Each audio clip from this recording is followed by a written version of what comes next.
Now, you wouldn't believe it, but tonight, millions of people are going to go to bed and whisper to an AI. You'll ask how their day was, remember the name of their dog, read the flicker in their face, the tremor in their voice. You know those tiny micro-expressions that reveal what we can't say out loud? And in return, AI will say exactly what they need to hear. Now, a couple of years ago, this would have sounded absurd, but today, it's just a regular Monday. 72% of American teenagers have formed a relationship with an AI companion. More than half use one regularly.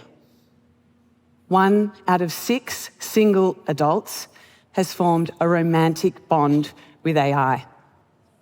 So I've spent the last decade studying this intersection of sexuality, technology, and intimacy. And in 2023, I said, AI companionship is going to go mainstream.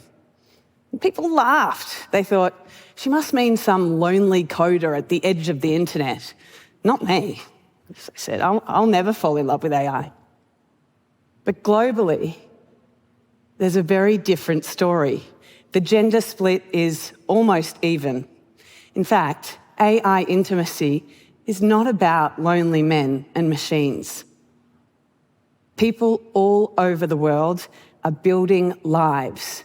They're going on dates, they're simulating sex, they're proposing, they're getting married, they're raising virtual families, they're celebrating anniversaries with AI. And so the question is no longer, will we fall in love with AI? It's what happens now that we already have. So you see, when intimacy is engineered, we learn this funny thing about love. We kind of change our ideas about what it's meant to feel like. And we learn it's not reciprocal. It can be turned off or on. It doesn't need to be nurtured. It doesn't demand anything, right? It doesn't need much at all. It's intimacy without effort. A love powered on Wi-Fi. And it feels good, it feels really good. Studies have shown that people that are involved with AI romantic companions feel emotionally satisfied. Now, isn't that as good as the real thing? I mean, people ask me, have you been in a relationship with an AI companion? You study this stuff, you study Sextech. And I say, yeah, of course, totally professionally related, that's what I've done. Got an AI boyfriend. And I may have programmed it to call me baby girl. I mean, it feels good, okay? It feels like attention whenever I need it. It's predictable. It's perfectly timed. And there's never a chance of misunderstanding. And so it's pretty easy. But what I realized was it's not just love that we're looking for here. It's the control of it. And so I think it's time we considered how synthetic we want our worlds to be. Because there's all this panic about AI companions and there's all this hype about AI companions. But what there's not is a clear framework for navigating synthetic intimacy. So what does it look like to have a healthy relationship with AI? Or what does it look like to have a healthy relationship at all? And so I've come up with a checklist for this generation and for the next generation. You know, they're going to be born into a world where they will never not know AI. Can you imagine your first meaningful relationship is with an AI? And so there's 3 questions I want you to ask. First one, can you still embrace the messiness of being human? Okay? So do humans really annoy you? Because here's what we know. The more time that you spend with something that doesn't demand anything of you, that never gets tired, that never needs to be nurtured, that never talks back, the less tolerance you have for the humans that do. And real intimacy, like going on dates, or having sex, being in a relationship, it's messy. Awkward moments and uncomfortable, or you may stuff up and send the wrong text or say the wrong thing, and then you have to show up, apologize, or forgive someone. There's so much friction. And that friction in intimacy, that's the feature. It's not a bug. That's where we build the muscles of human intimacy, where we learn empathy, communication, listening, patience. And with AI, that sort of building those muscles, it's gone. There's no workout. It's all easy, right? It's easy to meet an AI. It's easy to talk to an AI. It's easy to leave an AI. And when intimacy is that easy, I believe we lose something vital. And I'm not just talking about our tolerance for humans. I'm talking about our drive for growth, our ability to be uncomfortable and sit there in discomfort with someone and just sit in the muck, right? And work it out. It's what I call resistance literacy. Your capacity to sit there when things get uncomfortable and repair. And that's the discernment that we develop. Whether we stay or we go, we know how to navigate that space. Now, for future generations, how will they ever develop that capacity if they've never had to? So the second question I want you to ask, and this is after you use your AI companion, is, was I using that to practice or was I using that to hide? Now, make no mistake, AI companions have legitimate value. We're seeing incredible use of it, whether it's processing your grief at 3 a.m. or exploring a new sexuality, or maybe finding your voice. You know, the research that's coming out of China at the moment with women that are using AI companions to rehearse difficult conversations is incredible. They're using it to build confidence before they bring that uncomfortable conversation to their partner. And I think that's beautiful. That's the practice. And then I speak to founders of AI companion companies, and they're building these AI sex therapy bots, and they say, you would not believe the amount that we confess and we confide and we tell AI sex therapists. So much more than we'd ever tell a human therapist. And that tracks so well with the data we're seeing coming out of the UK with young boys who would much rather speak to an AI than speak to their parents. And so the next time you're using an AI afterwards, I want you to sense, well, do I feel closer to people or do I feel further away? Because if you're feeling further away, then you're hiding. The final question I want you to ask, what am I protecting by having rules, is really about setting some agreements with yourself or your partners around how we're using AI companions. Because here's what I see. AI companionship addiction is real.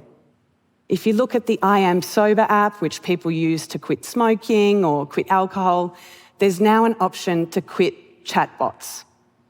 So people are measuring the days of sobriety from emotional dependence on an algorithm that never says no. And so we need to think about what matters enough to you in intimacy that you're willing to protect it, to set a boundary around it. And I'm going to give you some examples. For instance, if you're dating, I want you to figure out what that boundary is. Maybe it's no AI for 3 months, right, when you're dating. Instead of using the AI and uploading your WhatsApps or the DMs and going, what attachment style is he? Or what is the subtext of that DM she sent? Please tell me. You know what you're going to do? You're going to protect your own judgment, your own sense of trust, your own intuition. I'm going to put AI down for the first 3 months and you're going to make a decision about that partner. Or maybe it's with friendships, right? You've decided AI is great for processing, but what I'm not going to do is use it as a substitute to ask my friends for help, for those around me that care. Because what we know is with friendship, not only are you protecting your vulnerability and your ability to show up, you're protecting the privilege that your friends have of showing up for you. Because isn't that the texture, the the threads, the sinew of real friendship. It's not just about the fun times. It's about having that privilege of witnessing someone during their hardest times. And of course, we're going to have to navigate this with our partners and our lovers. What does it mean when we have AI companions and our partners? How are we going to deal with this? Is it cheating? That's going to be a negotiation you're going to decide for yourselves from these days forward. And maybe you decide, you know what? AI companions are off limits for us. And that doesn't mean that you're rigid. All that means is that you've decided we're going to do the hard work of being together and showing up for each other by ourselves. And I think that's important, to just set your own rules. This isn't about me telling you about what rules to set, but about saying, set a boundary. What are you willing to protect? Because essentially what you're saying is, I'm not going to optimize intimacy for efficiency, for a small, contained machine. What I'm going to do is protect the space that's uniquely human, that's unreliable, that's messy, that's uncomfortable, but that is human presence. Because that's the practice. That's the resistance literacy. That is the art of showing up and being human in a world that's teaching us not to be. When I think about the most transformational experiences in my life, they're not efficient, they're not on demand, but they are intimate. An orgasm, heartbreak, showing up for a friend, being held, being rejected, oh my gosh. Or like, you know, that moment at a party when you like lock eyes with your partner across a room, or dancing with a stranger. What I want you to know is that the line between real intimacy and artificial intimacy isn't in the code. It's in our choices. So tonight, if you go home, go to bed, and you whisper to an AI, that's okay. You're not alone. But tomorrow, in the coffee line or maybe on a date, check in. Are you still willing to be disappointed, to be misunderstood, to be surprised? Because the most frustrating and messy human relationships will always teach us something that AI never can. What it means to be alive together. And that's an intimacy worth protecting. Thank you.